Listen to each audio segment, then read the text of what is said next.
Today I want to show you how I made this cute little bunny egg holder from a SVG file.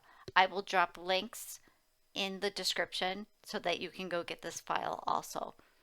So we're going to start by going to upload, and I'm going to upload an image, browse to where I have that file saved. Yeah, I have a lot of folders.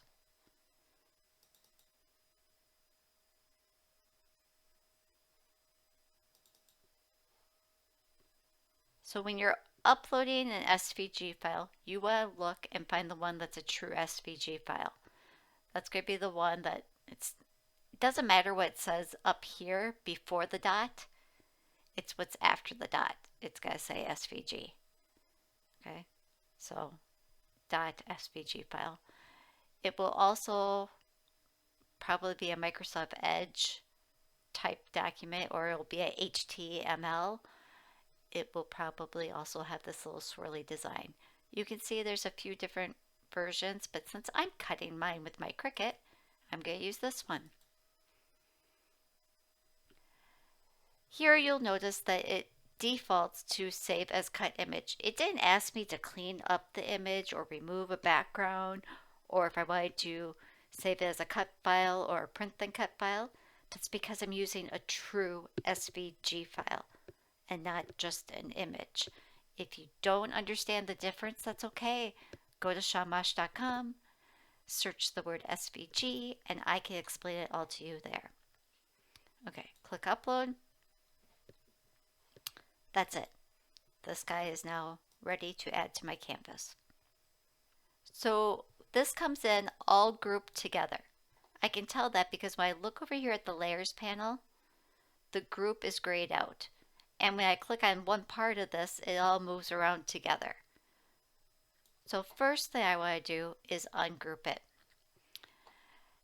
Because when you're using an SVG file, there's no real way to put a score line in, so a lot of designers do these little tick marks. So that's going to make little tiny cuts in these spots. That's great. That will help you fold it. I like to do this. I go to my shapes and I add a score line. And this is almost 3 inches wide. So I'm going to make this score line 3 inches. And then go over here to the rotation and rotate it 90 degrees. So now it's in line with the little piece that I'm using. And I'm just going to set that score line right over the top of those dash lines, just so that it will also score that too, to give me a harder line to fold on. I'm going to then right click on that score line and duplicate it and put it down here right over the top of those dash lines. And let's scooch it this way a little bit. Okay. Now the next thing I want to do is select all of these elements, the 2 score lines and this base piece. I can also look at the layers panel to see that I have both score lines and the base piece selected. I'm going to click attach.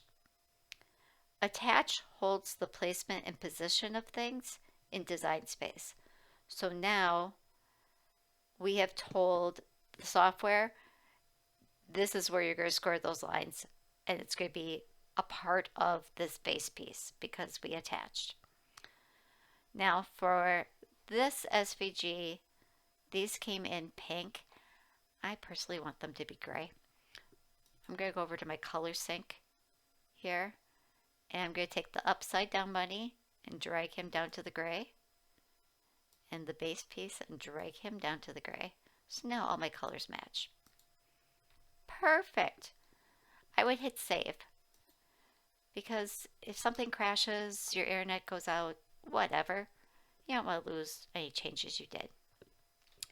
That's it. This is now ready to cut.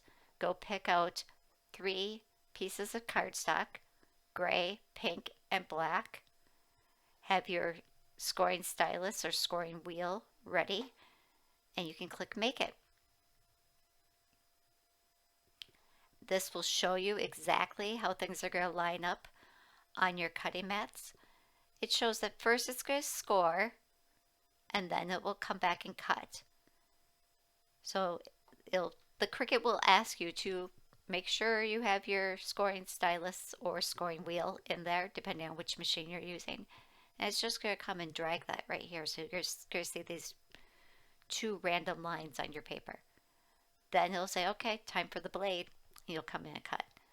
So the first material you're going to load into your cutting mat is the gray. Then you'll do the black and then the pink. So when I hit continue, it's going to connect to my Cricut device. You can see I have this on cardstock plus right now. That's because I'm using a little bit heavier cardstock. And right here is where it says load your scoring stylus. And that lets you know that coming up next after that is your fine point blade. So now the button that looks like this on my Cricut is blinking, so I can load the mat. I am not going to show you the cutting portion of this. We'll come back and meet up again in the craft room when I'm assembling this project. Now that I have my pieces cut, I need to take them off of the cutting mat. I like to use my spatula tool to kind of get things started and release the edges and then peel them off. Make sure that you're peeling slowly. One trick is you can actually loosen things and then flip your mat over and peel the mat away. That helps to make sure your cardstock doesn't curl up as you're removing things from the mat. Now we can start to assemble all of our pieces. I'm going to start with this little base piece, and you can see there's the score line and the slight cut of the dash from the file.